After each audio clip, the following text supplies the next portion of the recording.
I know this is going to sound weird, but healing is actually the easy part. One weekend is all it takes to transform from feeling broken, in pain over past memories, unhappy with who you are, and to release all of that and be set free.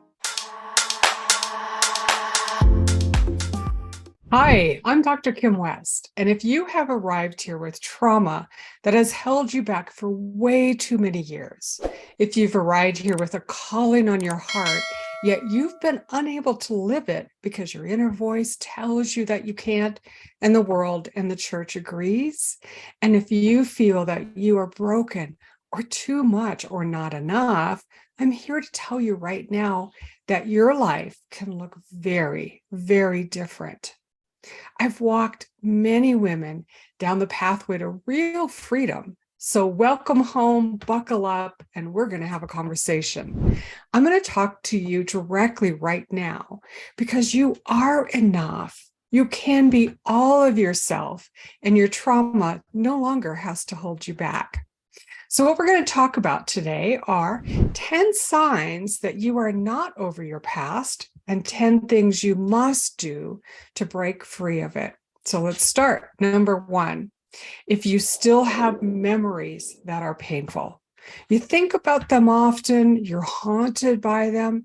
Sometimes there are flashbacks. Those memories can take over your day, take over your life.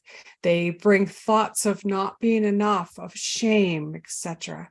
If you still have those memories that they're still painful, you are not over your past.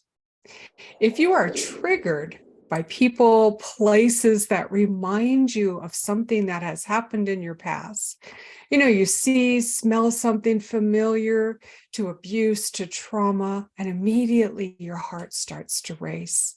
Maybe you're hypervigilant and you have emotional flashbacks. Number 3, maybe you have an internal critic, that voice that constantly tells you how bad you are. It points out every mistake, no matter how small. It tells you you're not good enough and that you're flawed.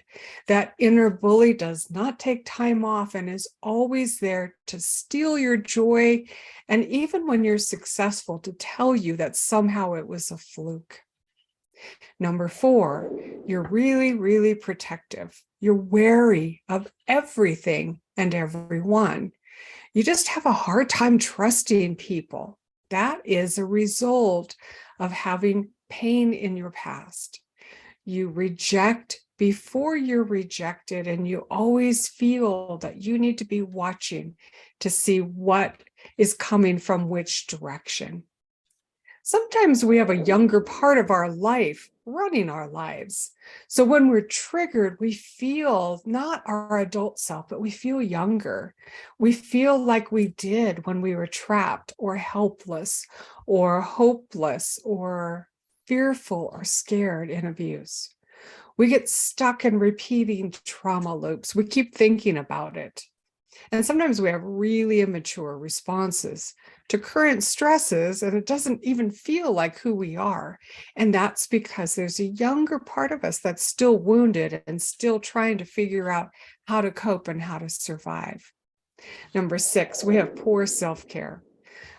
That usually comes from feeling unworthy of good things. Like, I shouldn't have this. I shouldn't spend money on myself. I'm unable to say what I need and what I feel. I put myself last, as I did when I was in abuse. Sometimes, number 7, we're stuck in constant fight or flight. This is a perpetual state of arousal. I feel unsafe. I have body feelings. I can go into panic attacks. I am hypervigilant and anxious, always watching for what's coming next. That other shoe is going to drop. I just know it. I can have really generalized fear. What started out as a fear of one thing now has become a fear of many things or everything. And again, I can have panic attacks. Number 9 is depression. Depression is hopelessness and helplessness and anger turned inward. It is something that doesn't happen overnight. It comes on. It is something that I've had for a while that continues to build. And then I end up in depression where I don't see a way out and I don't see that things are going to get better. And another real indication of past trauma, past abuse is relationship issues. I watch and expect rejection. I feel unsafe. I go through serial relationships with people who abuse me or don't really see me, don't love me, don't care for me. And then I also can feel like I don't quite fit in. Those of us who have been through abuse, we don't quite fit in because other people wouldn't understand if we told them what we had been through and what it had done to us. So, wow, that was a great list, right? So if you've been through trauma and abuse, is this how it's always going to be? Yes and no. Yes, if you don't address this trauma because you figured out how to survive in it, then this is your life and will always be. But no, it isn't always going to be this way if you are proactive and determined that you will no longer live life as a victim. Instead, you make the decision that you will do everything that it takes to finally be healed and free. You will no longer be held back from the life Christ died to give you. I know this is going to sound weird, but healing is actually the easy part. One weekend is all it takes to transform from feeling broken, in pain over past memories, unhappy with who you are, and to release all of that and be set free. I know because I've done it hundreds and hundreds of times. Every person that I have worked with in a weekend intensive has been healed in that weekend. It truly is the easy part. And I know you've been told that those that have been through trauma will always be traumatized, that there is no healing for it, that all we can hope for is a better limp through life, learning skills that handle life better, and that you're never really going to be healed. And I'm here to tell you that just is not true. Healing is quick. What takes a bit longer is rebuilding you into the amazing, incredible, God-designed person He always meant you to be. So if this resonates with you, if you are tired of your limitations, you're tired of feeling not enough, tired of feeling too much, tired of not being able to just live your life today because of your past, if you want more success, more joy, more freedom, a mind that supports you rather than bullies you, then let's talk.